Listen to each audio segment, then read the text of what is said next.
الرحمن الرحیم الحمدللہ الذی جعلنا من المتمسکین بولایت امیر المؤمنین اللہم ایاک نعبد و ایاک نستعین الصلاۃ والسلام بالتحیۃ والاکرام علی اشرف الانبیاء والمرسلین واولادہ الطیبین الطاہرین المعصومین ثم الصلاۃ والسلام علی الصدیقۃ المبارکہ الراضیۃ المرضیہ عالمۃ غیر معلمہ بنت القلم والنون وسر بین الکاف والنون ودلیل ارادت کن فیکون وکتاب المکنون آیت اللہ العظمی وزوجت آیت اللہ الکبریٰ محافظت النبوہ وناشرت الولایہ ام الکتاب ام القرآن ام الانوار ام الائمہ ام المعصومین ام العلوم ام الہدی ام الحسن ام الحسین ام المحسن ام العباس و ام ابیہا السیدہ فاطمہ الزہراء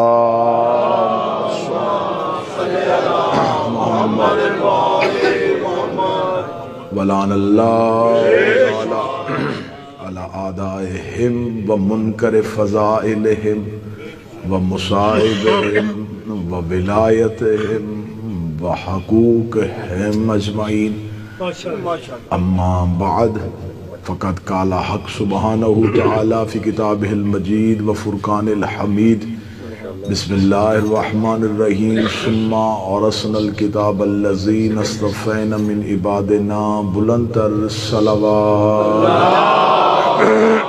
صلی علی محمد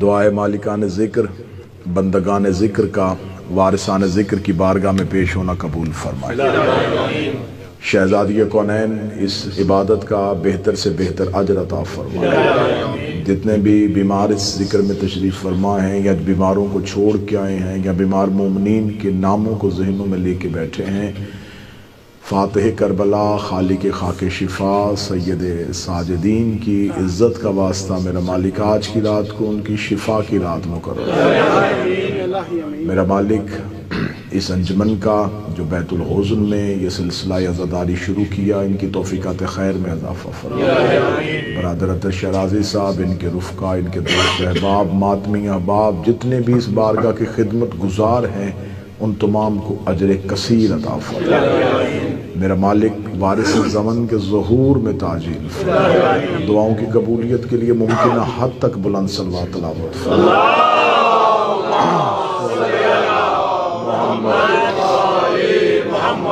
اجازت ہے ذکر شروع کیا جا سکتا خداوند متعال یہ چاہتا ہے کہ انسان جو اس کی مخلوق ہے وہ ہدایت یافتہ رہے اس نے انسان کو ہدایت پہنچانے کے لیے کچھ ہادی زمین پہ اتارے اور وہ اللہ یہ چاہتا ہے کہ وہ زمین پہ جا کے اللہ کی نمائندگی کرتے ہوئے مخلوق پروردگار کو ہدایت کرے جو سب سے پہلا ہادی اللہ نے زمین پہ اتارا وہ حضرت آدم ہے اور حضرت آدم اکیلے نہیں آئے ان کے ساتھ ایک مستور ایک خاتون کو اتارا گیا جسے حضرت حوا کہتے ہیں یہ حضرت آدم اور حضرت حوا ہی کی اولاد ہے جو آج زمین پہ انسان کہلاتی ہے حضرت آدم اور حوا نے نسل انسانیت کا آغاز کیا زمین پہ اپنی نسل کو پھیلایا جب نسل پھیل گئی تو اب ان کی باقاعدہ تربیت کا بندوبست کرنے کے لیے خدا نے مختلف انبیاء زمین پہ اتارے پھر حضرت ابراہیم آئے اور انہوں نے اس بکھری ہوئی انسانیت کو ایک ملت کی صورت میں اکٹھا کیا. جب انہوں نے ملت بنائی تو پھر ایک مستور ساتھ تھی جسے ہاجرہ کہتے ہیں.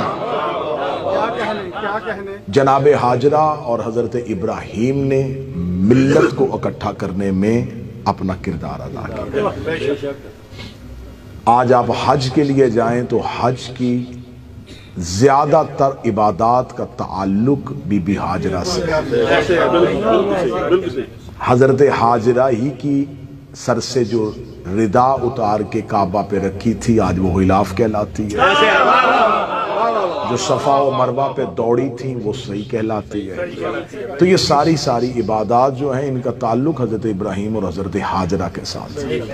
پھر جب ملت بن چکی تھی تو پھر خدا نے جیسے ہی اس ملت کو آگے پھیلایا تو پھر خدا نے ہر حجت کے ساتھ ایک باعزت مستور کا کردار بھی زندہ رکھا. اب تمہید میں اتنا وقت ضائع نہیں کروں گا.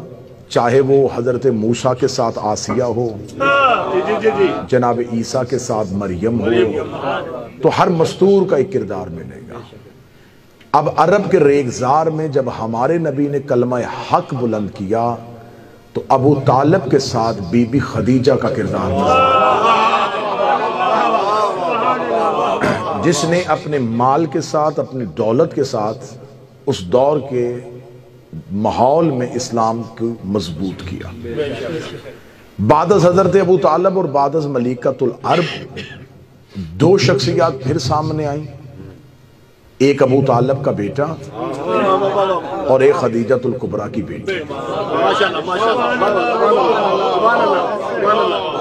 حضرت اللہم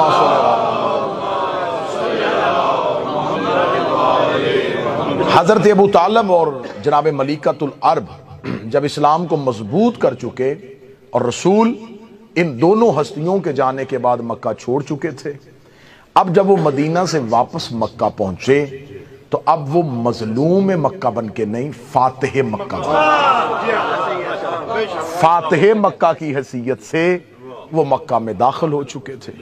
جب وہ مکہ میں داخل ہو چکے تھے تو اب مکہ والوں کے لیے یہ امتحانی کیفیت تھی کہ جسے پتھر مار کے نکالا تھا, جس کے رستے میں گندگی پھینکی تھی, جس کے رستے میں کانٹے بھی چھائے تھے, آج وہ ایک مملکت کا مالک بن کے مکہ والوں نے سمجھا کہ شاید کوئی سلطان وقت, کوئی بادشاہ وقت آ رہا ہے. لیکن وہ رحمت للعالمین تھے. ان کا قافلہ رات کی تاریکی میں مکہ کے باہر جا کے رک گیا. مکہ میں ہلچل مچ گئی اور لوگوں نے اپنے گھروں کے دروازے بند کر دیے خوف کے عالم میں کہ آج بدلہ دینے کا وقت آ گیا ہے. جس نے جو جیسی مصیبت کی تھی اسے اس کا ویسا ہی سزا ملے گی. مکہ کے دروازے بند ہو گئے. لیکن یہ تاریخ انسانیت نے پہلی بار منظر دیکھا تھا کہ جس نے بدلہ لینا تھا وہ اس وجہ سے شہر کے باہر رک گیا کہ ابھی شہر والے سوئے ہوئے.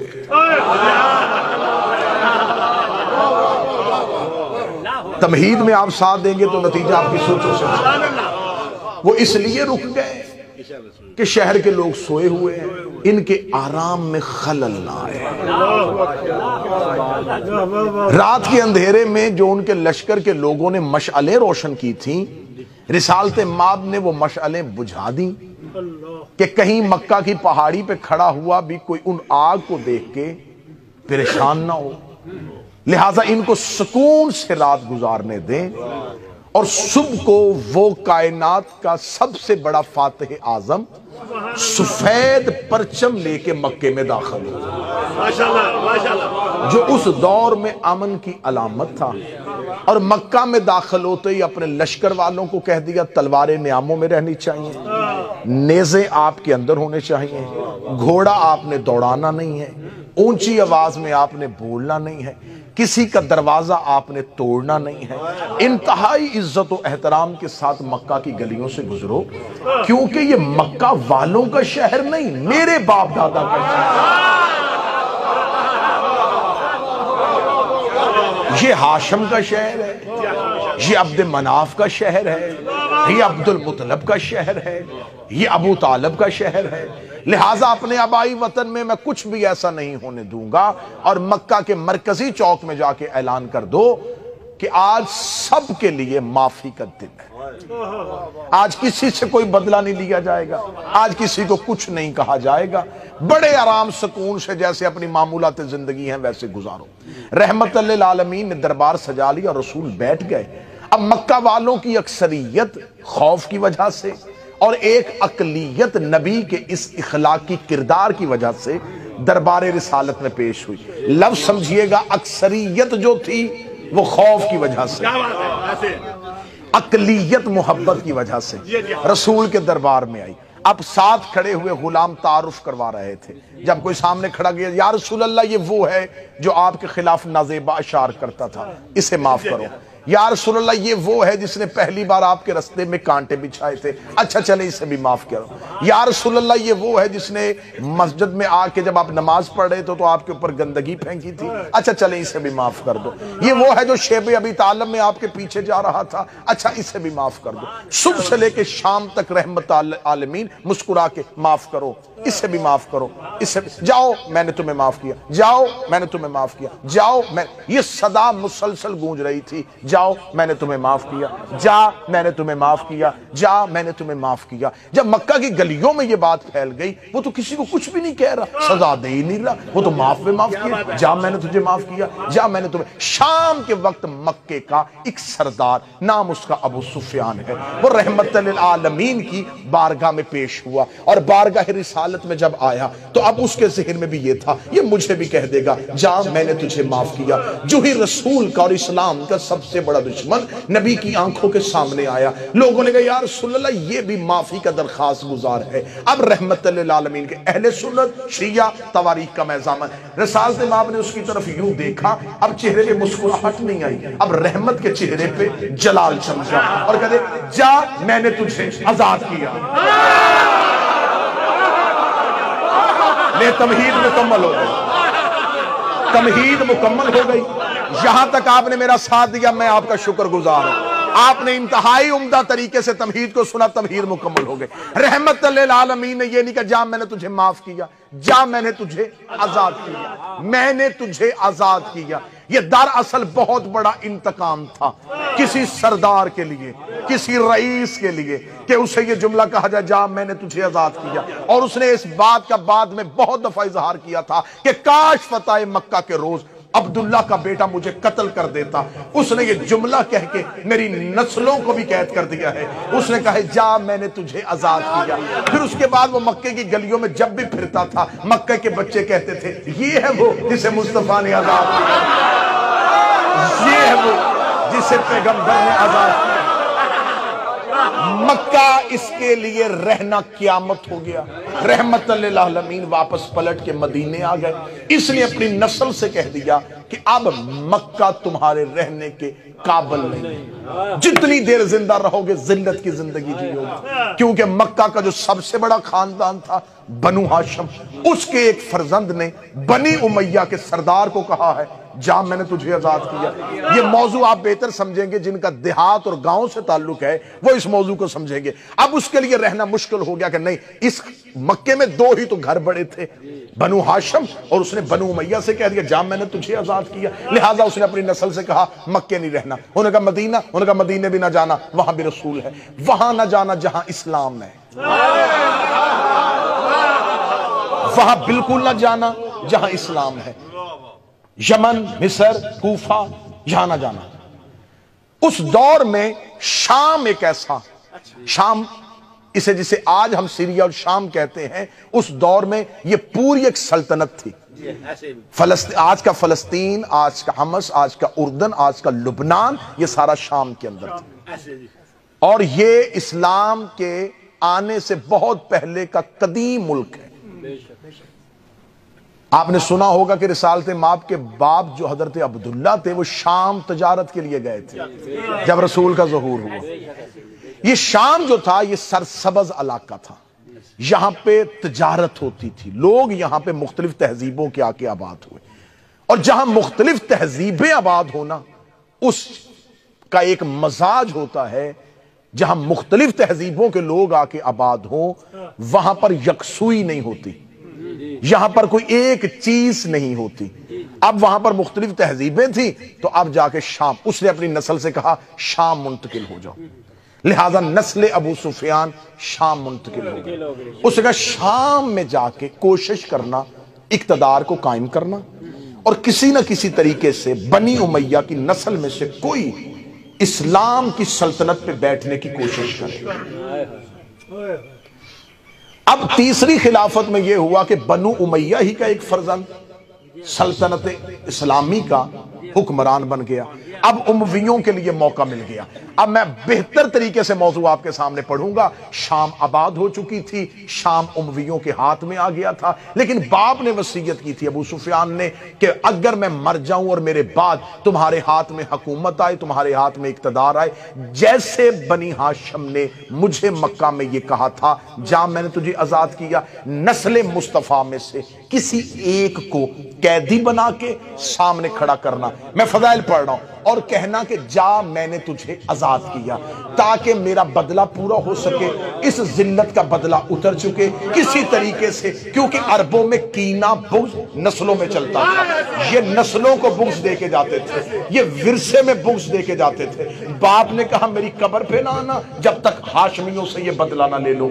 آخر ہاشمیوں نے پورا زور لگایا، ایڑی چوٹی کا زور لگایا، شام میں اپنا تسلط قائم کیا، شام نے اپنی حکمرانی قائم کی، مدینہ کے مرکز حکومت میں امویوں کا حکمران آ گیا۔ اب انہوں نے کوشش کی مدینہ بھی ہمارے پاس آ گیا، شام بھی ہمارے پاس آ گیا، اب ہم آل رسول کو، اہل بیت کو کوئی چیلنج کرتے ہیں۔ انہوں نے امیر المومنین کے دور حکومت میں بڑی کوشش کی کہ علی کو کسی طریقے سے شام لے کے آئیں، لیکن امیر المومنین کوفہ پہنچے، کبھی جمل میں انہیں شکست دی، کبھی صفین میں انہیں شکست دی، کبھی نہروان میں انہیں شکست دی۔ دور امیر المومنین گزر گیا، یہ علی سے وہ بدلہ نہ لے سکے۔ پھر آ گیا امام حسن کا دور، انہوں نے کہا ہم حسن کو شام لے کے آئیں گے۔ میرے مولا حسن نے ایک معاہدہ لکھ کے ان کی سازش کو وہی ختم کر دیا۔ ادھر آ گیا مولا حسین کا دور، ادھر معاویہ بن ابو سفیان مر گیا۔ یزید نے تخت پہ بیٹھتے ہی ہوئے کہا میرے دادے کی وصیت تھی، میرے باپ کی حسرت تھی، نہ دادے کی وصیت ابھی تک پوری ہوئی نہ باپ کی حسرت پوری ہوئی۔ 70 سال ہو گئے ہیں ہم انضمام میں اقتدار کو سنبھالے ہوئے، اب میں کوئی دیر نہیں کروں گا، اب میں ہاشمیوں سے بدلہ لوں گا۔ انہوں نے امام حسین سے بیعت کا مطالبہ کر لیا۔ حسین مکے پہنچے، اس نے حاجیوں کے لباس میں قاتل بھیجے، حسین وہاں سے بھی چل پڑے۔ حسین اس کی سازش کو دیکھتے رہے، حسین کربلا میں آ کے سو گئے۔ اس نے عمر ابن سعد کو یہ پیغام بھیجا تھا کہ کسی ایک ہاشمیوں کے مرد کو زندہ بچا کے شام لے کے آ۔ تو نے اب ذرا ذہن میں رکھیے گا، میں تاریخ آپ کو سنا رہا ہوں، جن بھیڑیوں نے علی اصغر نہیں چھوڑا انہوں نے سجاد زندہ کیوں رکھا؟ کیونکہ حکم یزید تھا کہ نسل حسین میں سے ایک بیٹا قیدی بنا کے شام لے کے آؤ تاکہ میں باپ کی وصیت، دادے کی وصیت پوری کر سکوں۔ ادھر سید الساجدین کربلا سے، میں فضائل پڑھ رہا ہوں، کربلا سے چل پڑے۔ جیسے جیسے یہ قافلہ توہین شام کے قریب جا رہا تھا، یزید کے اندر کی حسرت جاگ رہی تھی، اب میں بدلہ لوں گا۔ وہ 70 سال پہلے وہ جو فتح مکہ کا بدلہ تھا، وہ جو باپ کی حسرت تھی، وہ جو دادے کی حسرت تھی، اس نے پورا شہر سجا لیا، اس نے روثہ بلا لیے، اس نے حکمران بنا لیے، تاکہ پھر مکے والوں نے صرف ہماری ذلت دیکھی تھی، اب جب میں ہاشمیوں سے بدلہ لوں گا صرف شام نہ دیکھے، مصر بھی دیکھے، یمن بھی دیکھے، اردن بھی دیکھے، کوفہ بھی دیکھے، مکے بھی دیکھے، مدینے کے لوگ بھی دیکھے۔ اس نے پورا شہر سجا لیا، پورا شہر خالی کروا دیا۔ آج ہم نے لینا ہے وہ مکے والی شکست کا بدلہ۔ قافلہ توحید شام کی طرف بڑھتا جا رہا تھا، یہ لوگ اکٹھے کرتا جا رہا تھا، دربار سجاتے جا رہا تھا۔ آج 70 سال کے بعد بنی امیہ کی جیت کا اعلان ہونا تھا، آج بنی امیہ کی فتح کا اعلان ہونا تھا۔ ان کو قیدی بنا کے لے کے آیا جا رہا تھا۔ جیسے ہی سید الساجدین کا قافلہ بازار شام سے گزرتا ہوا دربار کی جانب بڑھا، اس نے اپنا بہت اونچا تخت لگایا، اس تخت پہ جا کے بیٹھا۔ اس نے اپنے سر پہ اپنے دادے ابو سفیان والی پگڑی رکھی، اس نے گلے میں سونے کا ہار پہنا، اس نے اپنے پورے شاہانہ پروٹوکول کے ساتھ دربار میں بیٹھ کے کہا اب میں وہی فتح مکہ والا بدلہ لوں گا۔ ادھر سید الساجدین کا پہلا قدم دربار کے اندر داخل ہوا، اس نے کہا حسین کے بیٹے کو میرے آگے لے کے آؤ۔ ادھر سید الساجدین چلتے چلتے 17 سیڑھیاں اس کا تخت تھا، اس کے تخت کے نیچے جا کے سجاد کھڑے ہوئے۔ جو ہی سجاد کھڑے ہوئے اس نے کہا اب لوں گا بدلہ۔ اس کے دل میں وہ 70 سال والی حسرت لفظ بن کے جاگتی ہوئی اس کے حلق میں آ گئی۔ اب اس کے حلق میں جملہ رکا ہوا تھا کہ میں وہی جملہ پلٹاؤں گا، جا میں نے تجھے آزاد کیا، جا میں نے تجھے آزاد کیا۔ یہ جملہ اس کے حلق سے نکل کے اس کی زبان کی نوک پہ تھا، اس کا پھیپڑا لفظ بنانے کے لیے ابھی ہوا بنا رہا تھا۔ یہ سجاد کے کاندھے پہ ایک مستور کا ہاتھ آیا، شہزادی نے سجاد کو پیچھے کیا، پیچھے کر کے کہتی یبنا تلکا، اے ہمارے آزاد کردہ غلام۔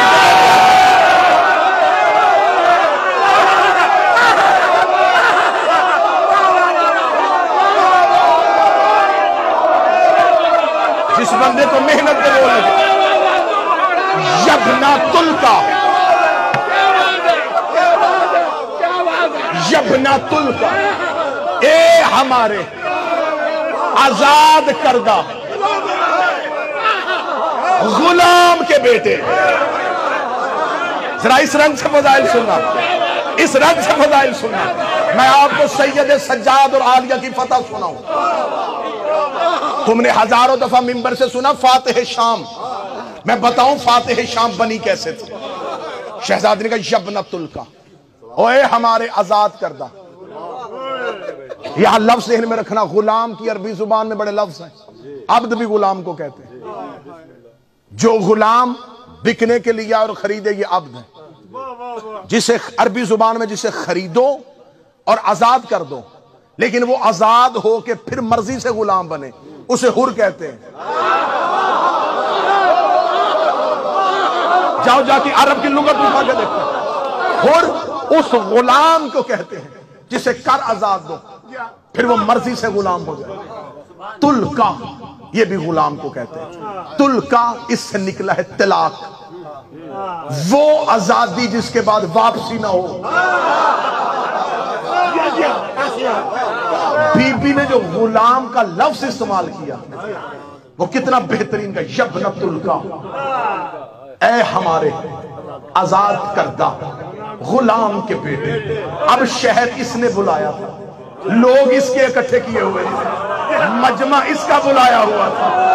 جو ہی بی بی نے کہا یبنا تلکا، اوے ہمارے آزاد کردہ غلام کے بیٹے، لوگوں کے کان کھڑے ہوئے، کون کس کو کہہ رہا ہے؟ یہ مستور اسے کہہ رہی ہے۔ لوگوں نے کہا کون ہے یہ، کس کو کہہ رہی ہے؟ یزید کی طرف نے کہا اتنے سالوں سے راج کر رہے ہو، بتایا ہی نہیں، غلام کے بیٹے ہو۔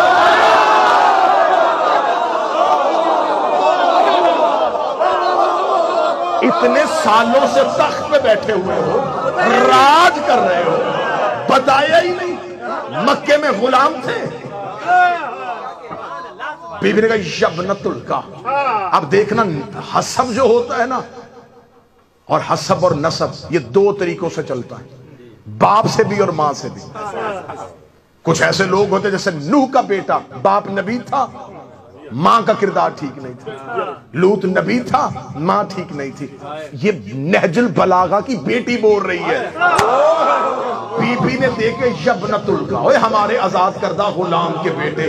اس سے پہلے کہ عرب والوں کے ذہنوں میں دوسری بات آتی، ہو سکتا ہے باپ غلام ہو اور ماں ہی کسی اچھے خاندان سے ہو، اگلی سطر میری شہزادی کے نہ ہو، میں زبان کاٹ کے پھینک دوں گا۔ دیکھے گا یبنا تلکا، اوے ہمارے آزاد کردہ غلام کے بیٹے، کہنے گا یبنا زرکا، اوے جھنڈے والی عورت کے بیٹے۔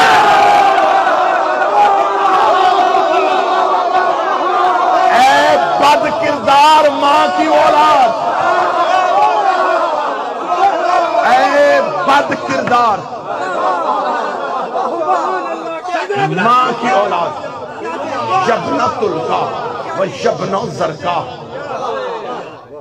اے بد کردار ماں کی اولاد، اے ہمارے آزاد کردہ غلام کے بیٹے۔ تو کیا سمجھتا ہے تو نے ہمیں قید کیا؟ دربار اس کا، لوگ اس کے اکٹھے کیے ہوئے۔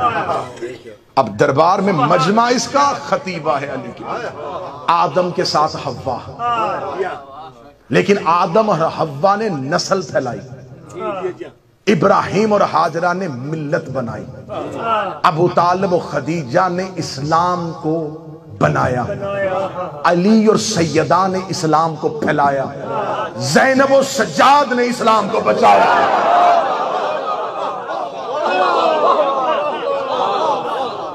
نہ سمجھنا، میں منت کر کے کہہ رہا ہوں، کبھی ان زاویوں سے سمجھا کرو اہل بیت کو۔ آپ کو ممبروں سے بتا دیا جاتا ہے یہ پھپھی بھتیجے کے ساتھ نہیں گئی، کربلا میں بہن بھائی کے ساتھ نہیں ہے۔ مولا فرماتے ہیں یہ تو ہم تمہارے لیے رشتوں کے نام رکھتے ہیں، یہ تمہاری پہچان کے لیے رکھتے ہیں، یہ اصغر ہے، یہ اکبر ہے، ورنہ ہمارے گھر میں کوئی اصغر نہیں ہوتا۔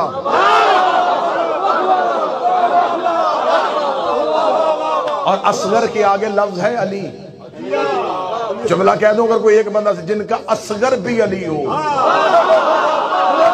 ہائے ہائے ہائے، علی کہتے ہیں بڑے کو، جن کا اصغر بھی علی ہو، جن کا چھوٹا بھی بڑا ہو۔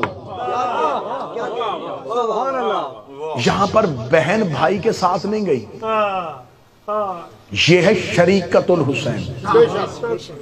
میں فضائل پڑھ رہا ہوں، شریکت الحسین، شریکت البرادر نہیں، شریکت الاخی نہیں، شریکت الحسین، بھائی کی حصے دار نہیں، حسین کی حصے دار۔ کہوں جملہ اس مجمع کو کرو گے قبول؟ جہاں جہاں حسین ہے وہاں وہاں یہ شریک ہے۔ جب سے حسین ہے تب سے یہ شریک ہے۔ 6 یا 7 بندوں نے ہاتھ کھڑا کیا، باقیوں کو بتاؤں کب سے حسین ہے؟ نبی نے فرمایا تھا حسین و منی، حسین مجھ سے ہے۔ اس کا مطلب ہے یہ حسین کی شریکہ نہیں، یہ رسالت کی شریکہ ہے، یہ رسالت میں بھی شریک ہے۔ اب اس کے پاس کون کون سی شراکت ہے؟ نبی نے فرمایا تھا حسین سیدہ شباب اہل الجنہ، حسین جنت کا سردار ہے، زینب اس کی شریکہ ہے۔ ابھی تو میں چھوٹی پرواز بھر رہا تھا، ابھی تو میں نچلی پرواز پہ تھا، اگر 4 6 7 بندے میرے ساتھ چلو تو پرواز اوپر لے کے جاؤ۔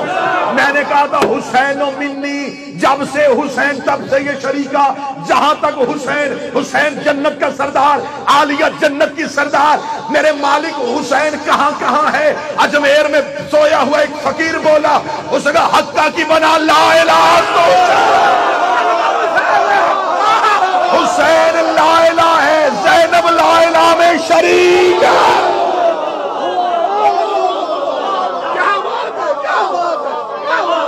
کلمے میں شریک ہے، کلمے میں شریک ہے، یہ ہے شریکت۔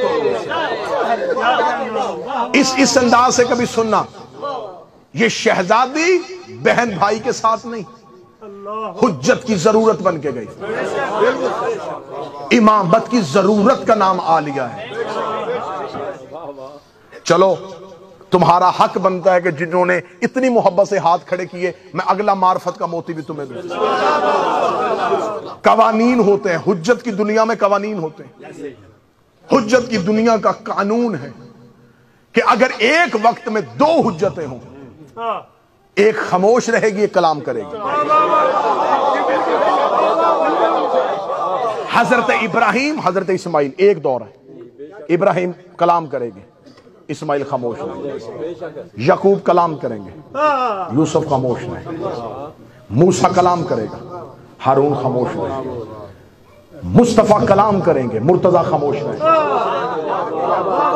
مرتضیٰ کلام کریں گے، حسن خاموش رہیں گے، حسن کلام کریں گے، حسین خاموش رہیں گے، آخری بندے تک جس کے حصہ ہے وہ جملہ لے جائے گا۔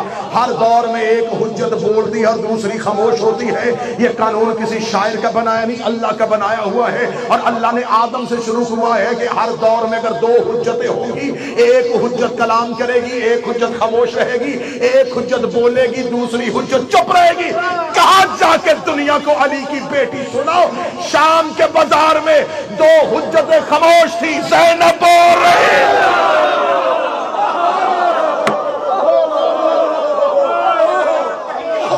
حجتیں خاموش، 2 حجتیں خاموش ہیں اور عالیہ بول رہی ہے، کیونکہ ان ہستیوں کے فضائل پڑھے ہی نہیں جاتے. ان کی زندگی میں صرف مصائب پڑھ پڑھ کے میں ان کے مصائب میں سے فضائل نکال کے سنا رہا ہوں. آپ جذبات پہ قابو رکھیے گا ورنہ مجھے مجبوراً مصائب کی طرف آنا پڑے گا. یہ ہے علی کی بیٹی، دو حجتیں، دونوں وقت کے امام، ایک دور کا امام، ایک آنے والا امام. دو امام تھے خاموش. خطبہ کس نے دیا؟ شہزادی نے. کوفہ میں خطبہ کس کا؟ عالیہ کا. شام میں کس کا؟ عالیہ کا. دربار میں کس کا؟ عالیہ کا. 19 خطبے ہیں کوفے سے لے کے شام تک، علی کی بیٹی نے دیے ہوئے. علی کی بیٹی نے خطبہ دیا. اب یہ مجمع مجھے بول کے بتا، میں معرفت کا موتی تمہارے حوالے کروں جو شام میں سیدہ سے خیرات میں ملا ہے. مجھے بول کے بتاؤ جو شہزادی نے بازاروں میں خطبے دیے تھے یہ کس کے لہجے میں دیے تھے؟ علی کے لہجے میں، علی کے لہجے میں، علی کے لہجے میں. مجھے عزت منبر کی قسم ہے مجھے علی کا لہجہ 2 ہی جگہوں پہ نظر آیا ہے، یا معراج پہ اللہ علی کے لہجے میں بولا تھا، یا بازار میں زینب علی کے.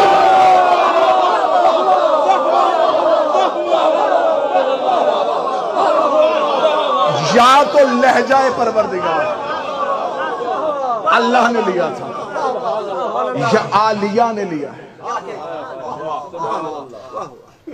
ان کی زندگی کے مصائب میں سے فضائل نکال دیں.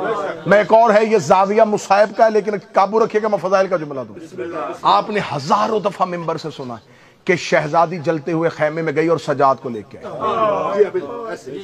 اب یہاں پر یہ نہ سمجھنا کہ پھپھی کو ڈر تھا کہ بیٹا معاذ اللہ جل نہ جائے. یہ پھپھی آگ کے ڈر سے بیٹا نہیں لا رہی، کیونکہ حسین شہید ہو چکے تھے اور 9 لاکھ فتح کا جشن منا رہے تھے.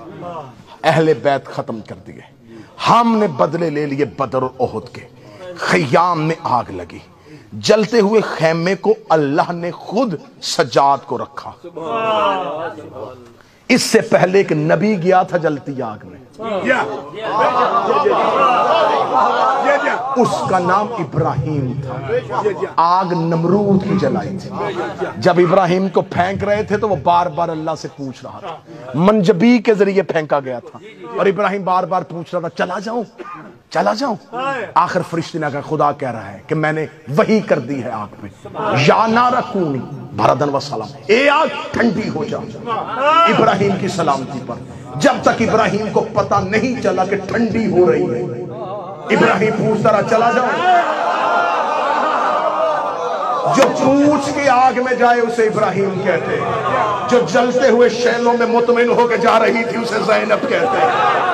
اب شہزادی گئی اور شہزادی نے آگ میں سے سجاد کو پشت پہ اٹھایا. لے آؤ قرآن منبر پہ، مرضی کے مولوی سے جا کے پوچھو، حجت کا وزن سوائے حجت کے کوئی اٹھا نہیں سکتا.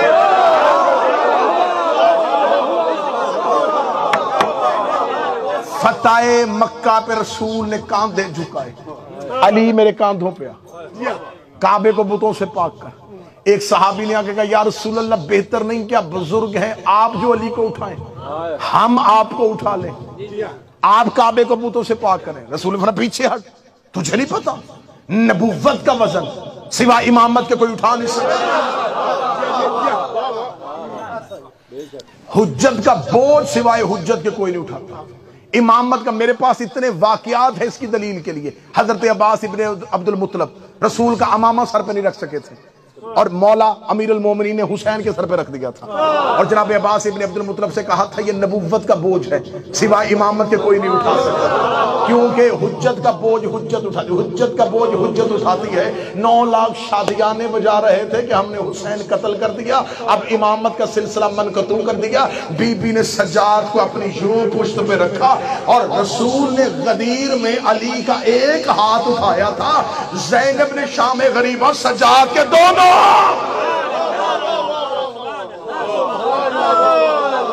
ہاتھ اٹھا کے کہا ہاذا الامام، یہ ہے امام. اب شہزادی نے دیکھے کہا تو کیا سمجھتا تجھے ہم نے قید کیا ہے. ایک خطبہ میں پڑھوں گا شہزادی کا، یہ ہے خطاب. اب کیونکہ سید الساجدین پڑھنا ہے تو مجھے جملہ پڑھنے دینا. اب سید الساجدین کوئی نہ سمجھے کڑیوں میں تھے، سر جھکا کے روتے رہے، گریہ بزدلی نہیں تھی، تشہیر کربلا تھی۔ جاؤ جا کے دیکھو کہ اللہ نے جس طرح ہر نبی کو صفت دی ہے، ہر نبی کو معجزہ دیا ہے، یعقوب کے پاس کیا تھا؟ گریا۔ حضرت یعقوب کی صفت تھی رونا۔ رونا نبیوں کی صفت ہے۔ بڑا آسان زاویہ دینے لگا ہوں، بڑا آسان زاویہ دینے لگا ہوں۔ کسی سے پوچھنا کہ جناب یعقوب تو تھے، وہ اللہ کے نبی تھے، روتے کیوں تھے؟ کہتے تھے اس لیے کہ یوسف بچھڑ گیا تھا۔ اچھا، پتا تھا نا نبی کو علم نبوت سے کہ یوسف زندہ ہے، تو جب پتا تھا پھر روئے کیوں؟ روتا ہے انسان اندر کی تکلیف سے۔ جب یقین تھا کہ یوسف زندہ ہے اور بھیڑیے نے نہیں کھایا اور وہ مصر پہنچ گیا ہے اور وہ بادشاہ بننے والا ہے، پھر یعقوب رو کیوں رہے تھے؟ جناب یعقوب کا رونا جو تھا وہ معاذ اللہ کوئی بزدلی نہیں، کوئی تکلیف نہیں تھی۔ یعقوب رو اس لیے رہے تھے کہ یعقوب جس ماحول میں رہ رہے تھے، یوسف کے دشمن قبیلے کے لوگ نہیں تھے، سگے بھائی تھے، برادران یوسف یوسف کے دشمن تھے۔ وہ کنویں میں پھینک کے آئے تھے اور جرم چھپا رہے تھے۔ اللہ کا نبی رو رہا تھا اور وہ بار بار کہتے چپ ہو جا، کیوں روتا ہے؟ اللہ نے یعقوب کو زیادہ رو تاکہ مجرم بے نقاب ہو۔ کوئی بندہ ہے جو سجاد سننے کے لیے آئے؟ اس رنگ سے سجاد سنو، زیادہ رو۔ جتنا یعقوب روتے رہے اتنا بھائیوں کو تکلیف ہوتی تھی۔ کیوں تکلیف کیوں ہوتی تھی؟ یعقوب صبح اٹھتے رونا شروع کر دیتے اور گھر میں نہیں روتے تھے، بازار میں جا کے، بازار میں جا کے رونا۔ بھائیوں نے آ کے ایک دوسرے سے کہنا وہ پھر گلی میں رو رہا ہے۔ روتے تھے، لوگ گزرتے تھے، کیوں رو رہا ہے؟ میرا یوسف، میرا یوسف، میرا یوسف۔ مجرم ڈر گئے کہ ایسے اگر روتا رہا ایک دن کہانی کھل جائے گی کہ ہم نے کیا کیا تھا۔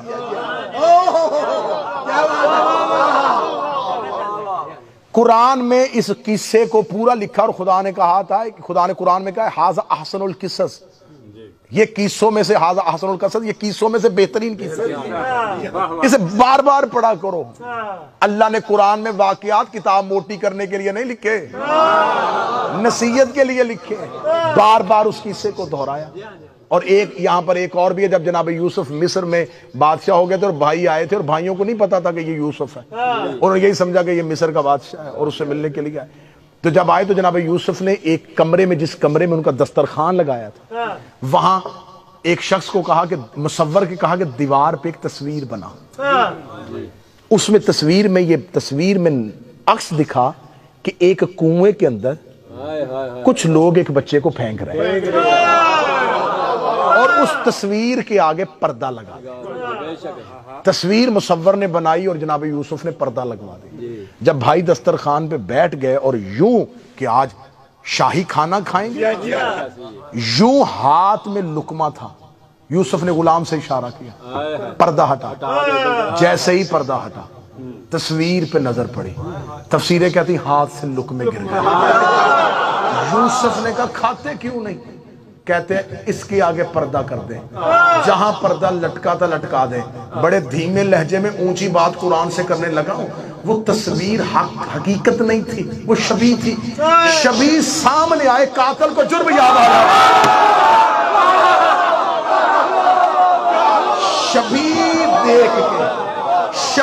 دیکھ کے نکاح نہیں ٹوٹتا، بندوں کو جرم یاد آ جاتا۔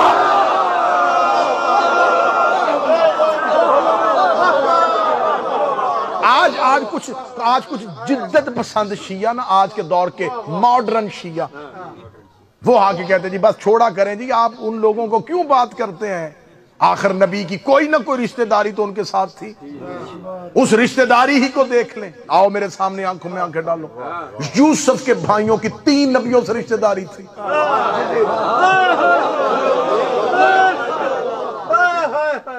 یعقوب کے بیٹے تھے، یوسف کے بھائی تھے، اسحاق کے پوتے تھے، 3 نبیوں سے قریبی رشتہ داری اور پھر بھی لانتی.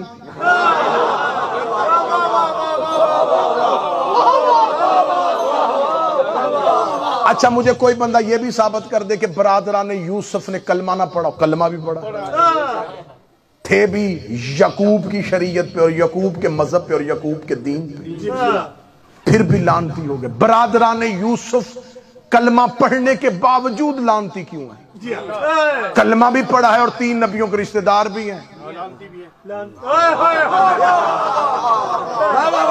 اور نہیں جی ہمارا ممبر آل محمد کے لیے ہے جی. جس بندے کو کوئی نہ سمجھ آتی یاسر میں, وہ کہتا جی اپنوں کے فضائل پڑھو, ہمیں ضرورت کیا ہے جی, سانوں کی ضرورت ہے دوسرے نوں چھیڑ دی, اپنے آدھے فضائل پڑھو. اللہ سے کہو نا صرف اپنوں کے فضائل پڑھ. میرے لگتا تیرا کیا تیرا مقابلہ نہیں بنتا. تو قرآن میں کبھی نمرود کی بات کرے, کبھی فرعون کی بات کرے, کبھی شداد کا تذکرہ, کبھی ابلیس کا تذکرہ. بس ٹھیک ہے تو اپنوں کی بات کر. کہتے جی نہیں مجلسوں میں ان کے نام ہی نہیں لینے چاہیے. تو جس قرآن کو چومتے اس کے اندر فرعون کا نام ہے, اس کے اندر ابلیس کا نام ہے. تو اب خدا نے اس وقت تک محبت نہیں رہتی جب تک دشمن سے نفرت نہ ہو. اب برادران یوسف کس بات کا لڑائی کس بات کی تھی؟ مسلمان بھی تھے, صاحب کلمہ بھی تھے اور 3 نبیوں کے رشتہ دار بھی تھے. ایک جرم ان کو کھا گیا, وہ یوسف سے حسد کرتے تھے کیونکہ نبی کرتا تھا یوسف سے پیار.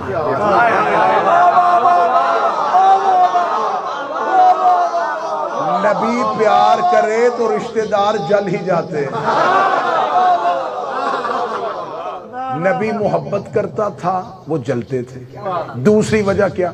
وہ اس لیے جلتے تھے کہ یوسف کے پاس ایک ایسا عہدہ تھا جو ان کے پاس نہیں. وہ جلتے تھے کہ جو یہ ہے وہ ہم کیوں نہیں. اور ان کو یہ نہیں پتا تھا کہ یہ جو یہ ہے نا یہ یعقوب نے نہیں بنایا, یہ اللہ نے بنایا. اب خدا نے مذمت کر دی. اب جناب یعقوب نے گریے کے ساتھ یوسف کے مجرموں کو بے نقاب کر دیا. بیٹے کبھی بھی بے نقاب نہ ہوتے اگر یعقوب روتا نہ. روتا رہا. آخر آنکھیں کیسے ملی تھی؟ یوسف کا کرتا لا کے دیا گیا, کرتا آنکھوں کو لگایا, بینائی واپس آ گئی. میرے اللہ ڈنمارک میں بیٹھ کے سوال کرتا ہوں, کپڑا بھی شفا دے دیتا ہے؟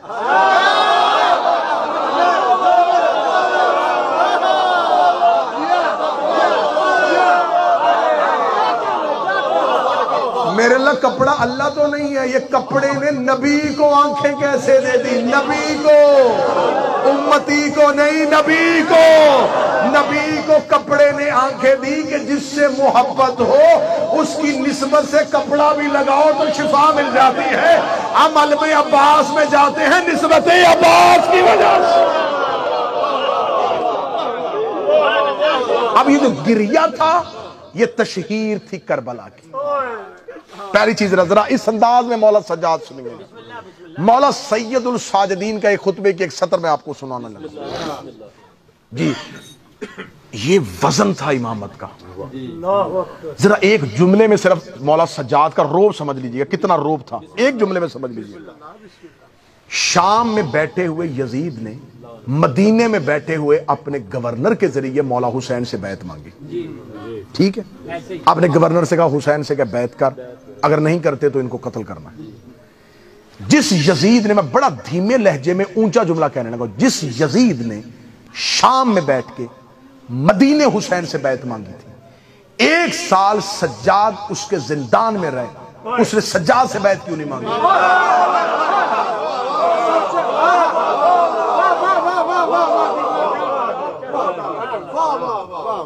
بھائی امام ہی سے بیعت چاہیے تھی نا, تو مولا حسین نے نہیں کی, مولا سجاد سے مانگ لیتا کہ چل تیرے باپ نے کی تو کر.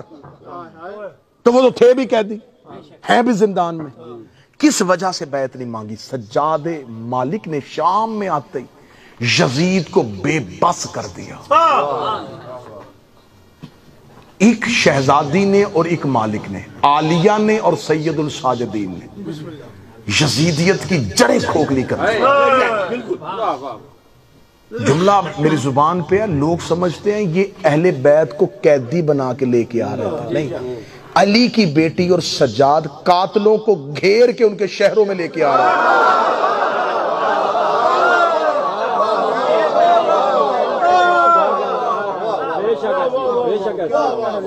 ذرا پوری کی پوری اسی کہانی کو اس زاویے سے دیکھ رہا جس سے میں دکھا رہا ہوں، کیونکہ مولا حسین کا قتل ایک لقودک صحرا میں ہوا تھا، میڈیا کوئی نہیں، دور صحرا جس کے ارد گرد کوئی آبادی نہیں، اور 9 لاکھ کے اجتماع نے کیا تھا۔ قاتل کا سراغ لگنے کا کوئی جواز ہی باقی نہیں تھا کہ جو امام حسین کے ساتھی تھے وہ قتل کر دیے، اور پورے کا پورا مورخ جو تھا وہ بنی امیہ کے کنٹرول میں تھا، ان کی مرضی کے سارے گورنر تھے موجود۔ آج ہمیں 1400 سال کے بعد آپ کو ڈنمارک میں جزیرے کے اندر بیٹھ کے پتا ہے کہ اکبر کا قاتل کون ہے، اصغر کا قاتل کون ہے، آپ کو ایک ایک قاتل کا نام جو پتا ہے جو صحرا میں قتل ہوا۔ میں مولا سجاد کی طاقت بتانے لگا ہوں، طاقت کتنی تھی مولا سجاد میں۔ عالیہ اور مولا سجاد نے کون سا کام کیا ہے؟ 4 قتل سیدوں کے مدینے میں ہوئے، شہر میں ہوئے، آبادی میں ہوئے، مرکز میں ہوئے، چاروں کے قاتل آج 2023 تک بے نقاب نہیں ہوئے۔ رسول کا قتل ہوا مدینے میں، ریلت نہیں ہوئی، نبی طبعی موت نہیں مرتے، بیماری سے وہ مرتا ہے جس کو اپنے طبیعت میں، اپنے بدن میں اعتدال توازن رہتا ہے۔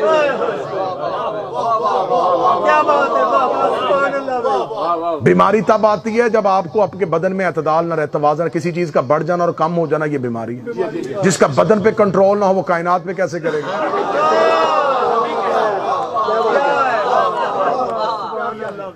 بیماری کی وجہ سے نہیں، زہر دی گئی میرے رسول کو، زہر دی گئی میرے رسول کو۔ صحیح بخاری میں ہے، چلو میں اشارہ کر کے گزر جاتا ہوں اپنے سنی بھائیوں کے لیے، صحیح بخاری میں ایک حدیث لکھی اور مسلم نے بھی اس کو لکھا ہے کہ رسالت مآب کو آخری وقت میں دوا پلائی جا رہی تھی، رسول ہاتھ سے منع کر رہے تھے۔ دوا میں شفا ہوتی تو منع کیوں کرتے؟ وہ جو شفا کا حکم دیتا ہے، وہ جو دوائی کا حکم دیتا ہے، وہ منع کیوں کر رہا تھا؟ رسالت مآب کا قتل ہوا، قاتل چھپ گیا۔ میں تھوڑا طویل کر دوں، کوئی مسئلہ تو نہیں ہے؟ شرائع صاحب نے آج مجھے کہا تھا جی ذرا کھل کے پڑھ لے، تو میں نے کہا جی کھل کے پڑھنے سے مراد کیا ہے؟ کیونکہ میرے پاس کھل کے پڑھنے کے بھی کئی زاویے ہیں نا جی، کہ پتہ نہیں کون سا کہہ رہے ہیں، تو میں نے پھر چونک کے پوچھا تھا جی کھل کے پڑھ دوں، انہوں نے کہا نہیں اس کا مطلب ہے کہ لمبا پڑھ دیں۔ تو اس لیے میں تھوڑا سا وہ وقت والی جو ہے نا جی آپ کو زحمت دے رہا ہوں۔ رسول کا قتل مدینے میں قاتل چھپ، آج تک نہیں پتا، شیعہ بھی رحلت کہتے ہیں، وفات رسول کہتے ہیں، شہادت رسول شیعہ بھی کہنے کے لیے تیار ہیں۔ جناب سیدہ کا قتل مدینے میں ہوا، میں فضائل پڑھا، اصل قاتل آج تک چھپے۔ مولا امام حسن کا قتل مدینے میں ہوا، ایک عورت کے سر پہ الزام لگایا کہ جودہ بنت اشد نے زہر دی تھی، یہ کسی نے بتایا کہ زہر پہنچائی کس نے تھی، کون شخص لے کے آیا تھا، یہ کس کی بیٹی تھی، کس کی بھانجی تھی، کہاں سے چلی تھی، لالچ کیا دیا گیا تھا، کچھ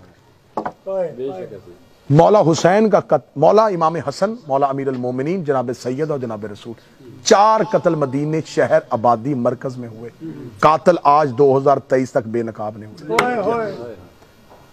جو شہر میں قتل ہوئے چند لوگوں نے کیے، وہ قاتل چھپ گئے، اور جو ایک صحرا میں 9 لاکھ نے مل کے کیا تھا،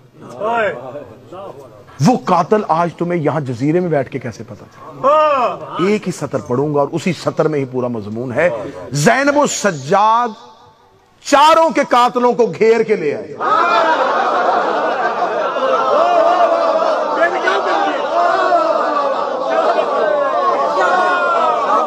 اگر یہ کربلا سے اپنے اپنے گھروں کو چلے جاتے، اگر یہ کربلا سے قتل کرنے کے بعد بھاگ جاتے، آج نہ کوفے والوں نے ماننا تھا، شام والے نے کہنا تھا میں نے لشکر بھیجا ہی نہیں، قادسیہ والے نے کہنا تھا مجھے کیا پتا، بصرہ والے نے کہنا میں تو حکومت کر رہا تھا۔ عالیہ ایک ایک قاتل کو اس کے دروازے تک لے کے آئی۔ آج تاریخ کو پتا چل گیا کہ قاتلان حسین میں سے کوفے سے کون کون گیا تھا، شام سے کون کون تھا۔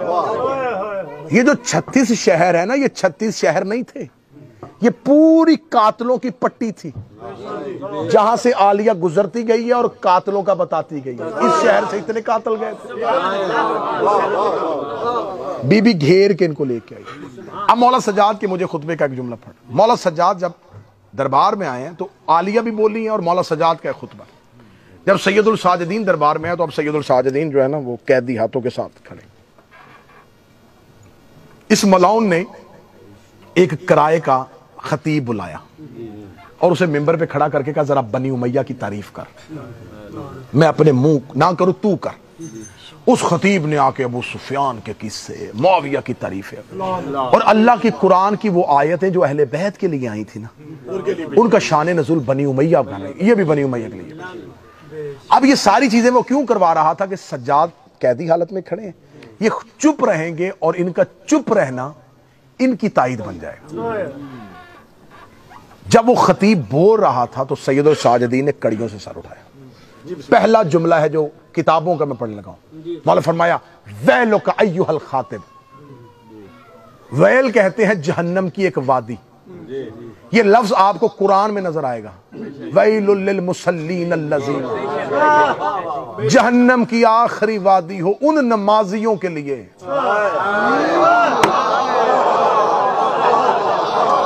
یار آیت نہ ہو تو میں ممبر چھوڑوں، آیت ہے قرآن میں ویل للمصلین، مصلین الذین هم عن صلاتهم ساہون۔ صرف ترجمہ پڑھوں گا، تشریح نہ مجھ سے کروانا۔ خدا کہتا جہنم کی آخری وادی ہو ان نمازیوں پہ جو اپنی نماز کو بھول چکے تھے۔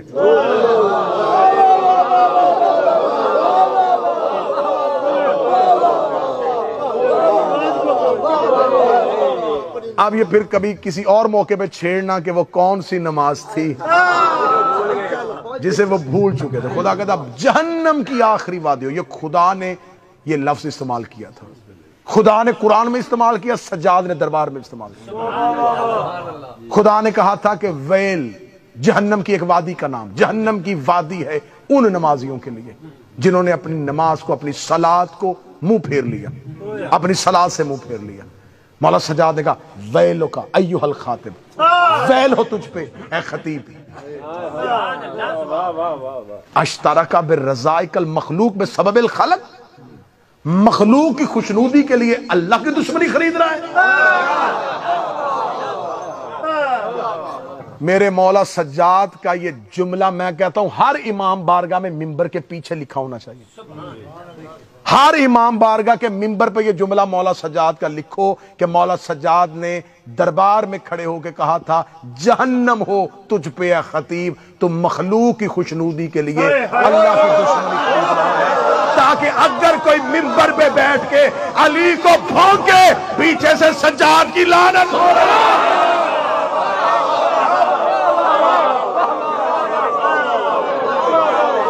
جو مجمع کو خوش کرنے کے لیے علی کو بھونکے، جو مجمع کو خوش کرنے کے لیے کہے کہ عباس معصوم نہیں ہے، جو لوگوں کو خوش کرنے کے لیے کہے کہ زینب معصومہ نہیں ہے۔ مولا سجاد کہتے ہیں جہنم ہے تجھ پہ اے خطیب، تو نے مخلوق کو خوش کرنے کے لیے اللہ کی دشمنی خرید لی۔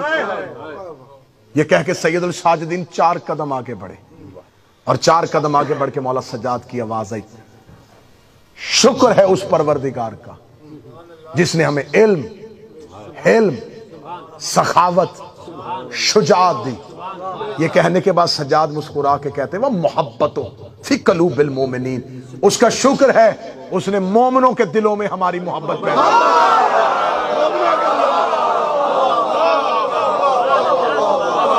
محبت فی قلوب المومنین، اس نے مومنین کے دلوں میں ہماری محبت پیدا کی۔ ان سے محبت کی نہیں جاتی، اللہ پیدا کرتا ہے۔ ایک شخص نے میرے 8ویں امام سے آ کے کہا تھا کہ میرے اوپر کچھ تھوڑا سا قرضہ ہے، اگر آپ وہ میرا قرضہ اتروا دینا تو میں آپ کا شیعہ ہو جاؤں گا۔ مولا صاحب نے کہا کتنا قرض ہے؟ اس نے کہا اتنے دینار۔ مولا فرمایا یہ پکڑ دینار، تو شیعہ نہیں ہو سکتا۔ اس نے کہا میں اپنی مرضی سے ہو رہا ہوں۔ مولا فرمایا تجھے کس نے کہا ہے کہ تو اپنی مرضی سے ہو رہا ہے؟ تیرا وہاں نام لکھا نہیں، روحوں نے ہماری ولایت کا اقرار کیا۔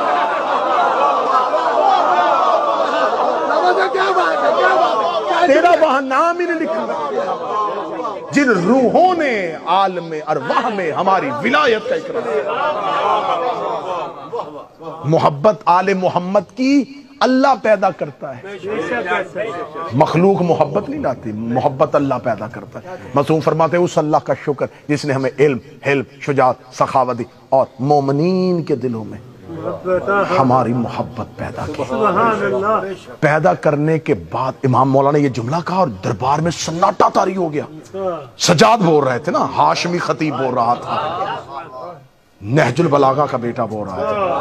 یہ کہنے کے بعد اگلا جملہ مولا سجاد کا، میری 22 سال کی ذاکری ترازو پہ تولو، میں مولا سجاد کے ایک جملے پہ وار کے پھینک دوں۔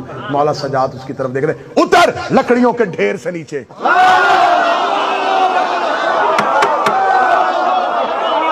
وہ منبر پہ بیٹھا تھا، سجاد نے کہا اتر لکڑیوں کے ڈھیر سے نیچے۔ میں کیا کروں؟ میں بندے راضی کروں یا مولا سجاد کا جملہ پڑھوں؟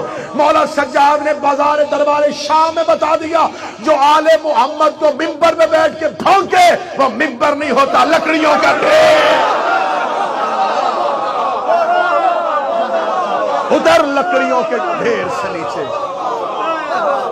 نیچے اتر لکڑیوں کے ڈھیر سے۔ یہ اللہ کی کائنات میں یہی گھر ہے۔ یہ لکڑیوں کے پلان کا منبر بنا لیتے ہیں اور منبر کو لکڑیوں کا ڈھیر کہہ دیتے ہیں۔ اتر لکڑیوں کے ڈھیر سے نیچے، یہ کہہ کے مولا سجاد بلندی پہ کھڑے ہوئے۔ بلندی پہ کھڑے ہو کے مولا سجاد، جو مجھے جانتا ہے وہ جانتا ہے، جو نہیں جانتا وہ جانتا ہے۔ انا ابن سدرۃ المنتہا، میں سدرۃ المنتہا کا بیٹا ہوں۔ جو سجاد سننے کے لیے ہاتھ اٹھاؤ۔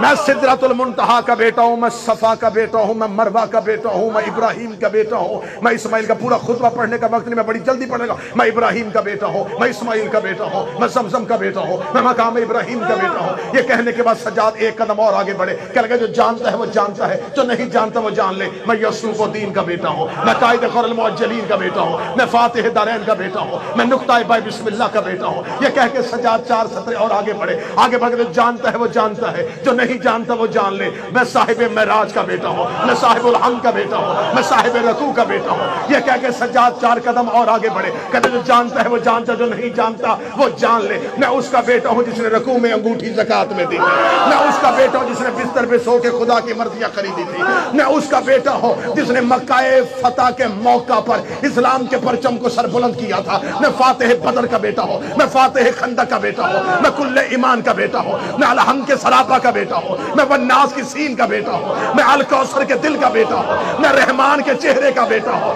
یہ کہتے ہوئے سجاد آگے بڑھے اور سامنے کھڑے ہوئے جلاد کی تلوار کھینچی اور کھینچ کر جان لو میں اللہ کی تلوار کا بیٹا۔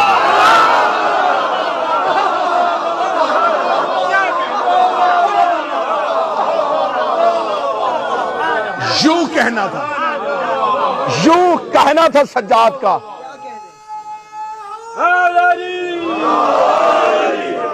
جیسے بچہ دھاگے سے کھیلتا ہے نا، ایسے دھاگے کو الجھاتا ہے۔ مولا سجاد نے جلال میں، ابھی میں نے خطبے کا تیسرا حصہ بھی نہیں پڑھا، جلال میں یوں دربار میں پھر کے خطبہ دے رہے تھے۔ دربار میں لوگ دیواروں کے ساتھ لگ کے سہم کے کھڑے ہو گئے۔ تھوڑی دیر کے بعد جب سجاد اکیلے کھڑے تھے، جیسے بچہ دھاگے سے کھیلتا ہے، سجاد نے یوں لوہے کی زنجیروں کو کیا، یوں کر کے یوں پھینکنا تھا۔ لوگوں نے کہا لوہے کی زنجیریں یہ تو داؤد موم کرتا تھا، فرمایا وہ ہمارا نام لے کے کرتا تھا۔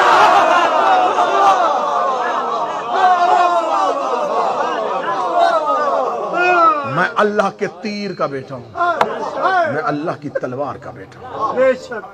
یہ کہہ کے مولا سجاد نے کہا تم نے کیا سمجھا کہ تم نے ہمیں قید کیا؟ ہم مشیت الہی کے قیدی ہیں۔ یہ زیور ہم نے تمہاری قید کا نہیں، اس کی محبت کا۔ اگر اس کی رضا اس میں نہ ہوتی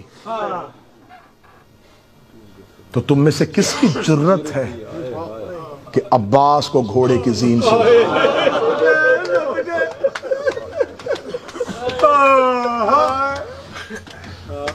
زیادہ پڑ گیا؟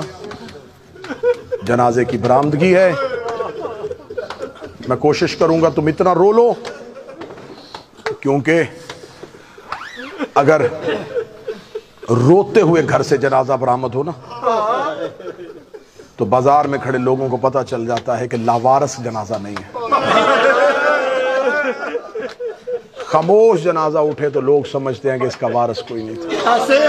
میں کوشش کروں گا کہ تمہارا گریہ اتنا بلند ہو، جو شام سے آئی ہے وہ راضی ہو کے جائے، جو بقیہ سے آئی ہے وہ راضی ہو کے جائے۔ میں مولا شبیر کا مسافر جا کر تمہیں دعا دے رہا ہوں، تم جہاں جہاں سے آئے ہو، ملک پاکستان سے یہاں دیار غیر میں بیٹھے ہو، پردیس ہے، تمہیں اس درد کا پتہ ہے کہ پردیس بیٹھے ہوئے سے ایک معافی مانگے، جو اللہ تمہارے گھروں کو سلامت رکھے، اللہ تمہارے گھروں کو آباد رکھے، اللہ تمہیں اولاد کے دکھ سے بچائے۔ کتنا مشکل ہوتا ہے کمبر بھائی پردیس میں بہن دفنانا،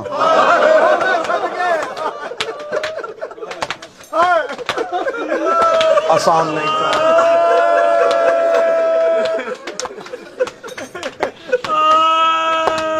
میرا مالک آپ کی بہنوں کے پردے سلامت رکھے، دنیا کا دستور ہے۔ میں دعا دے رہا ہوں ممبر پہ، اللہ تمہیں بیٹے دے تو بیٹی بھی دے،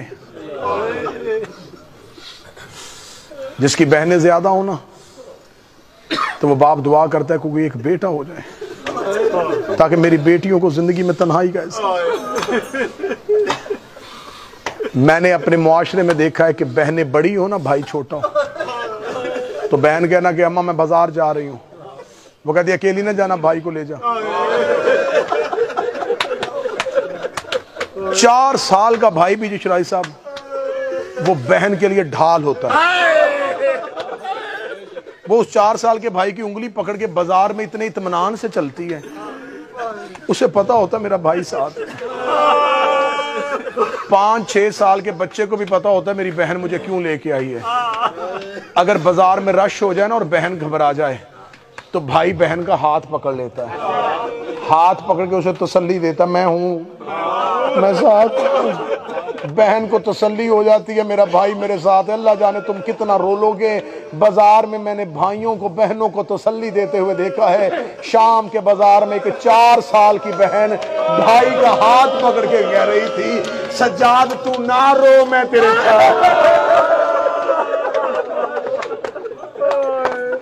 میں نے پہلی بہن ہے جو بھائی کو تسلیاں دیتی دیکھی ہے۔ 11 کی محنت ایک طرف، اکیلے سجاد کی، بڑا مشکل مرحلہ تھا جو مولا سجاد نے عبور کیا۔ یہی وجہ ہے کہ جب مولا سجاد شام کی قید نبھا کے واپس کربلا آئے، کربلا یوں قبروں کے درمیان کھڑے ہو کے سجاد کی رو کی آواز، اکبر برچی کھانا آسان ہے، اصغر گردن پہ تیر کھانا آسان ہے، قاسم لاش پامال کروانا آسان ہے، اے چچا عباس بازو کٹوا کے فرات پہ سونا آسان ہے۔ یہ جملہ کہہ کے سجاد منہ کے بل ریت پہ گرے، رو کے کہتے بابا حسین تیرا ضرب کھانا آسان ہے۔ لاشیں تڑپنی شروع ہوئی، آواز آئی تیر آسان، تلوار آسان، برچی آسان، نیزہ آسان، بتا مشکل کیا ہے؟ سجاد رو کہتے اٹھو قبروں سے باہر، میں تمہیں بتاؤں زینب جیسی ماں 9 گھنٹے یزید کے در۔ یہ حوصلے سے مولا سجاد خون روتے رہے، خون روئے جی ایسے۔ آج میں صرف جب بھی میں زندگی میں پڑھتا ہوں نا مولا سجاد کی شہادت، تو میں مومنین سے پوچھا کرتا ہوں کہ مجھے بتاؤ میں سجاد کا کون سا قتل پڑھوں، کون سا قتل پڑھوں؟ عباس ایک بار قتل ہوئے، اکبر ایک بار قتل ہوئے، سجاد بار بار اتنا روتے تھے. واپس مدینے آئے نا جب مولا, آنکھوں کا خون بند نہیں ہوتا. مولا سجاد روتے تھے. منال کوفی نے آ کے کہا مولا آنکھوں کا خون بند کر دے. مولا کہتے نہیں بند ہو سکتا. مولا شہادت آپ کا ورثہ ہے. فرمایا شہادت ہمارا ورثہ ہے. ننگے سر مائیں بازار ہونا. اس نے کہا مولا آپ کو آپ کی جدہ کا واسطہ آنسو بند کر دیں.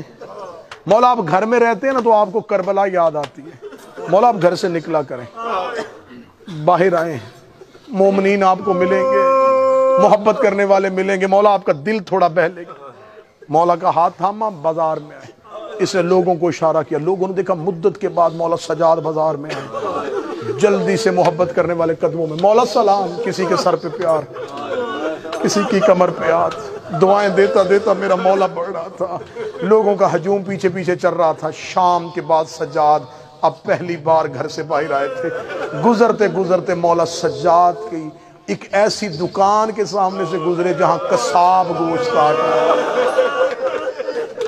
جس نے درد سننے مولا سجاد کے, ایک کسائی کی دکان کے سامنے مولا سجاد گزرے. اس نے مولا سجاد کو دیکھا. اس نے جلدی سے گوشت پہ کپڑا ڈالا.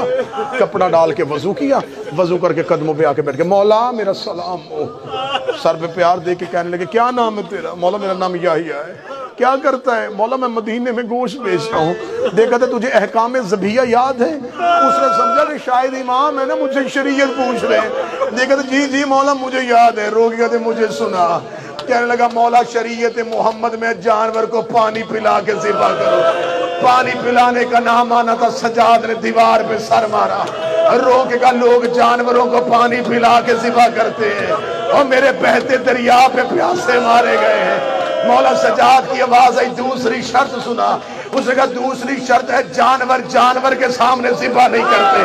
سجاد زمین پہ بیٹھ گئے. رو کہتے ہائے غربت حسین, لوگ جانور جانور کے سامنے ذبح نہیں کرتے. میری 3 پھپھیاں سر پہ قرآن رکھ کے 70 قدم کے فاصلے پہ کھڑی کہہ رہی تھی نہ مار میرا 3 دن کا پیاس. میں رکا ہوں تاکہ آخری شرط میں تو ماتم کر سکوں. جب مولا روئے نا قصاب ڈر گیا. مولا کہتے اگلی شعر سنا. کہتا نہیں مولا, مولا آپ رو رہے ہیں. مولا کہتے مجھے سنا, میری عزاداری ہو رہی ہے, مجھے میرے بابے کو رونے دے. تیسری شرط سنا. تیسری شرط سنائی ہے. مدینے میں ماتم شروع ہو گیا. اس نے کہا مولا شریعت محمد میں ہے جانور کو ذبح کرو, خنجر تیز ہونا چاہیے. تیز خنجر سے جانور کی شاہرگ کاٹی جاتی ہے. امام دے کے کہتے مجھے بتا تو جب جانور ذبح کرتا ہے اسے کہاں سے ذبح کرتا ہے؟ کہنے لگا شریعت محمد ہے جانور کی گردن کی شاہرگ کاٹو تاکہ اس کی جان نکلنے میں تکلیف زیادہ نہ ہو. سجاد نے مٹی اٹھائی اپنے سر پہ ڈالی. رو کے کہتے ہائے غربت حسین, میرے بابے کو گردن کی پوشت سے ذبح کیا گیا ہے. میرے بابے کی شاہرگ نہیں کاٹی گئی, میرے بابے کی گردن پہ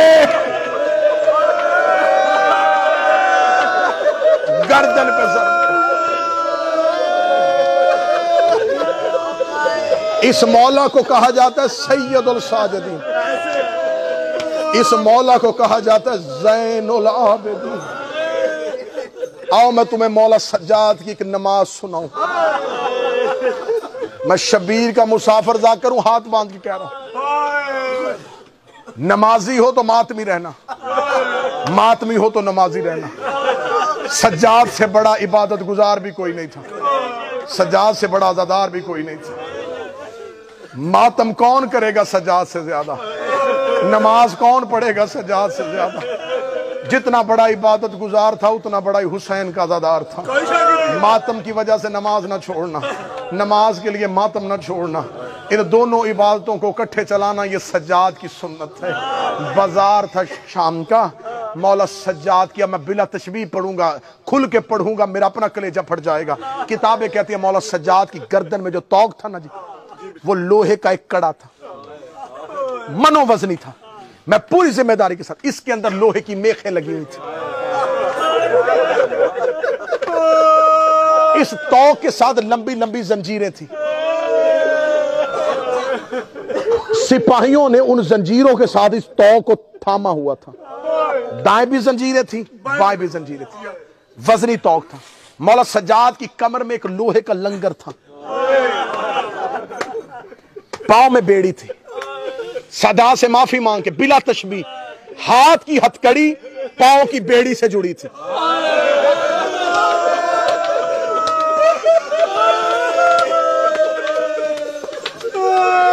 اب میں وجہ پڑھوں اگر ماتم کرو گے. مولا سجاد کی ہتھکڑی پاؤں کی بیڑی سے کیوں جڑی تھی؟ کیونکہ انہوں نے ایک ہتھکڑی میں باپ اور بیٹا قید کیا تھا. بیٹے کا قد چھوٹا تھا, اسی کڑی میں باقر تھے, اسی کڑی میں سجاد تھے. شہزادہ باقر کے قد کے برابر مولا سجاد کی کمر جھکی ہوئی تھی. جب مولا سجاد گرنے لگتے بائیں والے ملاؤن زنجیریں کھینچتے, ادھر سے میخے گردن کے اندر چلے جاتے. اس ماحول میں مولا سجاد کھڑے تھے. شام کے بازار میں آگے آگے جا رہے تھے سروں والے نیزے. پیچھے سجاد اور سجاد کے پیچھے تھی علی کی بیٹیاں. یہاں حسین کے سر والا نیزہ رک گیا. حسین کا نیزہ رکا تو اکبر کا رک گیا, اصغر کا رک گیا. نیزے رکنے شروع ہوئے, نیزے زمین پہ گڑ گئے. ایک ملاؤن کی آواز آئی, نیزے والے نیزے کیوں نہیں چلا رہے؟ ان کا نیزے زمین کے اندر چلے گئے ہیں, نیزے نہیں چل رہے. اس کا نیزے کیوں نہیں چل رہے؟ ان کا قافلے میں پیچھے دیکھو. کسی نے پیچھے سے آواز دے کے کہا حسین کا بیٹا نماز پڑھ رہا ہے. سجاد نے شام کے بازار میں نماز شروع کر دی ہے. سجاد نماز پڑھ رہے ہیں, اس لیے قافلہ رک گیا ہے. اس ملاؤن نے کہا یہ نماز پڑھتا رہا تو ہم نے تو اعلان کیا ہے کہ باغی مارا گیا ہے, اس کی نماز ہمیں جیتی ہوئی جنگ ہروا دے گی. اس نے دو سپاہیوں سے کہا جاؤ سجاد کی نماز توڑو, تم ماتم گھر تک کرے گا. روایت کہتی دو سپاہی گھوڑا دوڑاتے ہوئے شام کے بازار میں آئے. انہوں نے جن ملاؤنوں کے ہاتھوں میں سجاد کے توق کی زنجیریں تھی, انہوں نے ان سے زنجیریں کھینچی, اپنے گھوڑوں کے ساتھ باندھی اور گھوڑے دوڑانے شروع کیے. سجاد شام کی گلیوں میں رو رو کے کہہ رہا تھا سبحان ربی یلعلا و بحمدہ. نو کے نیزہ سے حسین کی آواز آئی انت زین العابدین انت سید الصالحین. شام کی گلیاں میرے مولا کے لہو سے بھر گئی.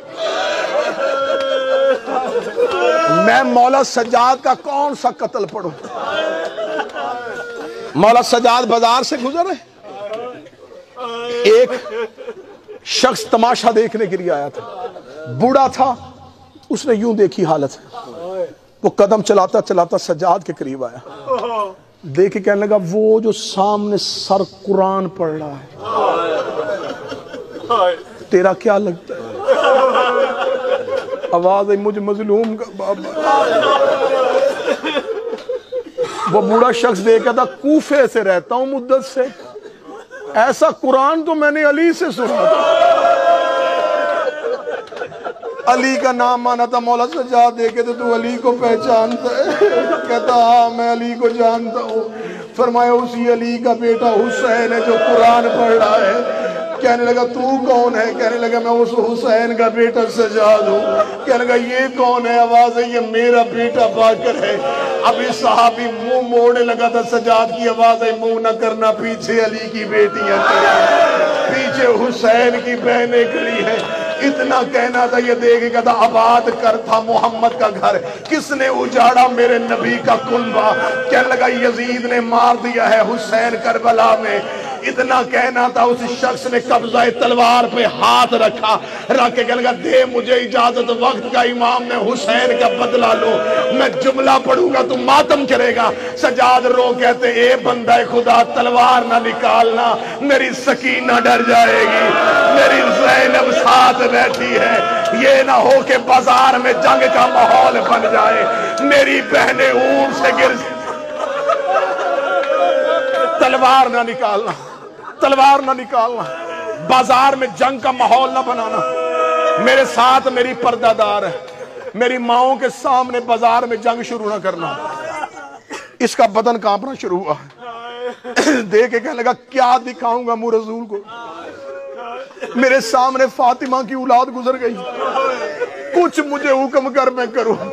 دیکھنے لگا دے مجھے اجازت، میں گھر سے جا کے کوئی مال لے کے یزید کو ضمانت کے طور پہ دوں، تیری قیدیں آزاد کرواؤں۔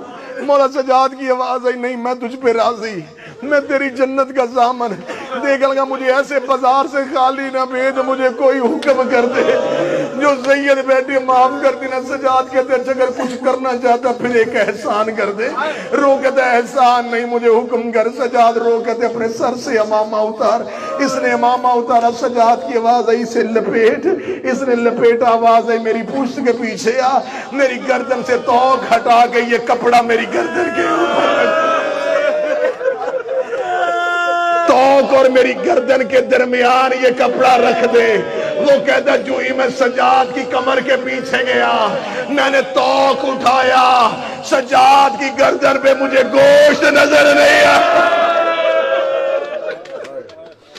ساری زندگی، بس آخری روایت سنانے لگی، ساری زندگی تم نے سنا لہو رویا تھا۔ میں پوری ذمہ داری کے ساتھ تمہیں بیت الحزن میں بتا کے جاؤں، مولا سید الساجدین کربلا میں خون نہیں روئے، کوفے خون نہیں روئے۔ پہلا آنسو کب آیا تھا؟ اس روایت پہ ہی جنازہ برآمد ہو جائے گا۔ پہلا آنسو کب آیا تھا؟ جب پہنچے تھے نا شام کے صدر دروازے پر۔ حوصلے سے روایت سنو، 15 اذانیں سنی علی کی بیٹیوں نے۔ شام شہر کا دروازہ بند تھا، جو زیارت کر کے ہیں وہ تائید تھا۔ آج بھی شام شہر دروازے، آج بھی وہ دروازہ موجود، وہ دروازہ بند تھا۔ وہاں آ کے کھڑی علی کی بیٹیاں بلا تشبیہ اونٹوں پہ بیٹھی تھی، ان اونٹوں کی رسی مولا سجاد کی کمر کے ساتھ۔ بازار شام کے باہر یہ قافلہ رکا رہا، کتنی دیر؟ 15 ہزار۔ جب 3 دن سے زیادہ ہو گئے، علی کی بیٹی کی آواز ہے ما فضا، سجاد سے پوچھ ہم نے کتنا رکنا ہے۔ بے فضا نے مولا سجاد سے کہا شہزادی پوچھ رہی ابھی کتنا رکنا ہے۔ مولا سجاد نے وہ جس کے ہاتھ میں توق کی زنجیر تھی نا، مولا سجاد نے اپنی توق کو بلا تشبیہ ہلایا۔ وہ سپاہی نیند سے جاگا، سجاد کے قریب آتا قیدی کیوں بلایا ہے؟ مولا کہتے ہیں ہم نے کتنی دیر رکنا ہے؟ اس کا جواب سننا اور ہائے کہہ دینا۔ وہ دیکھ کے کہنے لگا ابھی بازار سج رہے ہیں،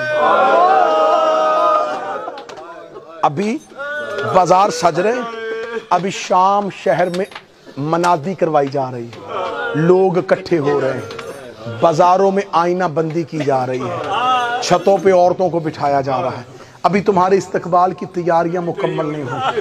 اور قیدی یہ بات بھی یاد رکھنا دروازہ اندر سے کھلنا ہے، باہر سے نہیں کھلنا، جب وہ اندر سے کھولیں گے تب پتہ چلے گا۔ مولا سجاد وہیں کے وہیں رک گئے۔ تھوڑی دیر کے بعد شام کا صدر دروازہ کھلا، میں سجاد کا پہلا خون کا آنسو پڑھنے لگا ہوں۔ شام شہر کا دروازہ کھلا، مولا سجاد نے جھکی ہوئی کمر کو اٹھا کے اپنے سر کو سیدھا کیا، بازار کا ماحول میں پڑھنے لگا ہوں۔ مولا سجاد نے جو ہی دیکھا، کیونکہ میں بازار شام زندگی میں کبھی ممبر پہ نہیں پڑھا، میں ماحول کا ایک صرف منظر پڑھنے لگا ہوں۔ سجاد نے دیکھا اب شہر کے مرکزی دروازے پہ 3000 ملعون ہاتھوں میں شراب کے جام لے کے کھڑے، شادیانے بج رہے تھے، شہنائیاں بجائی جا رہی تھی، یوں مردوں کا رش اور چھتوں پہ عورتوں کا رش دیکھا۔ ابھی تک سجاد خون نہیں روئے تھے، ابھی تک سجاد خون نہیں روئے۔ یا اندر سے ایک کمینہ باہر آیا، اس نے ایک کاغذ کا ٹکڑا سجاد کی آنکھوں کے آگے کیا۔ مولا سجاد نے کہا کیا ہے؟ اس نے کہا دربار سے حکم آیا ہے۔